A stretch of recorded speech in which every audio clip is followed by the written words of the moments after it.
Halo semuanya, jadi hari ini kami dari kelompok 4 akan membahas tentang sistem kepartaian. Sebelum itu, saya akan memperkenalkan anggota kelompok kami, yaitu ada Amanda Yvonne, Anissa Jan Anggraini, Angelita Mar Praliana Putri, Erika, Jaslyn, Lara Okta, dan Widal Mufti. Jadi langsung kita mulai aja. Apa itu sistem kepartaian?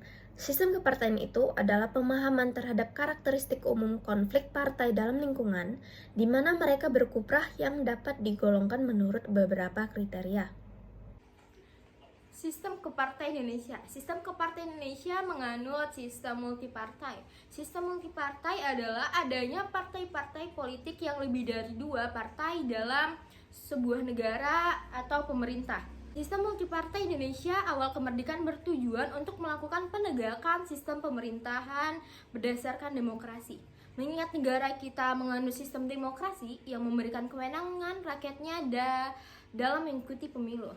Ada banyak negara yang memakai multipartai dalam sistem demokrasinya selain tanah air, seperti India, Italia, Argentina, Brazil, Swiss, Spanyol, Jerman, Perancis, dan masih banyak negara lainnya. Jadi di negara tersebut tidak ada partai tunggal sama sekali. Kelebihan sistem kepartaian di Indonesia. Yang pertama, setiap individu diberi kesempatan menjadi pemimpin sebuah partai politik. Yang kedua, kontrol sosial lebih banyak terjadi dilakukan oleh partai-partai politik. Dan yang ketiga, sistem ini memberikan alternatif banyak pilihan pada warga negara. Kelemahan sistem kepartaian di Indonesia. Yang pertama, pemerintahan selalu dalam keadaan tidak stabil. Yang kedua, program-program pemerintah kurang berjalan dengan efektif. Yang ketiga, ideologi partai politik tidak lagi melandasi konstitusi negara atau falsafat hidup suatu bangsa. Yang keempat, sistem ini mengurangi fungsionalisme dalam suatu negara. Dan yang kelima, sistem ini belum pernah melahirkan negara yang superpower. Pengertian: partai politik adalah organisasi yang bersifat nasional dan dibentuk oleh sekelompok warga negara Indonesia secara sukarela atas dasar kesamaan kehendak dan cita-cita untuk memperjuangkan dan membela kepentingan politik anggota, masyarakat, bangsa, dan negara, serta memelihara keutuhan negara Kesatuan Republik Indonesia berdasarkan Pancasila dan Undang-Undang Dasar Negara Republik Indonesia tahun 1945. Tujuan partai politik adalah untuk meraih dan mempertahankan tahta kekuasaan untuk mewujudkan rencana program yang telah disusun oleh mereka sesuai ideologi yang dianut. Sekarang kita masuk ke dalam fungsi dari partai politik. Yang pertama, partai politik berfungsi sebagai sarana mobilisasi dan integrasi, yang dimana dengan partisipasi warga negara dalam partai politik dapat menjadi kegiatan bagi warga negara untuk bisa ikut mempengaruhi proses pembuatan dan pelaksanaan kebijakan umum dalam ikut serta menentukan pemimpin pemerintah. Yang kedua, partai politik sebagai sarana atau alat pembentukan pengaruh terhadap perilaku memilih, yang dimana partai politik selain sebagai wadah rekrutmen politik, partai politik juga berpengaruh dalam meningkatkan partisipasi politik masyarakat dalam pemilu dan menciptakan perilaku yang kondusif dalam proses pemilu demi terjaganya persatuan dan kesatuan. Yang ketiga, partai politik sebagai alat elaborasi pilihan-pilihan kebijakan, yang dimana berarti partai politik merupakan sarana penggarapan yang dilakukan dengan cermat agar dapat menentukan kebijakan yang tepat pada masa yang akan mendatang atau pada masa saat itu juga. Yang keempat, partai politik sebagai alat perekrutan pemilih.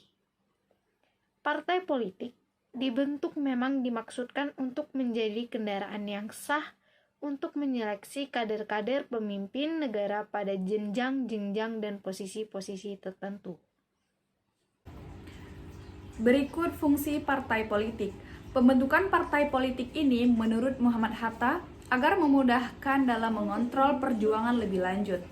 Hatta juga menyebutkan bahwa pembentukan partai politik ini bertujuan untuk mudah dapat mengukur kekuatan perjuangan kita dan untuk mempermudah meminta tanggung jawab kepada pemimpin-pemimpin barisan perjuangan. Partai-partai politik yang terbentuk diantaranya yang pertama Majelis Syuro Muslimin Indonesia atau MASYUMI yang dipimpin oleh Dr. Sukirman Wirya Sanjoyo. yang berdiri pada tanggal 7 November 1945. Yang kedua, ada Partai Nasional Indonesia atau PNI yang dipimpin oleh Sidik Joyo Soekarto yang berdiri pada tanggal 29 Januari 1945. Yang ketiga, ada Partai Sosialis Indonesia atau PSI yang dipimpin oleh Amir Syarifuddin yang berdiri pada tanggal 20 November 1945.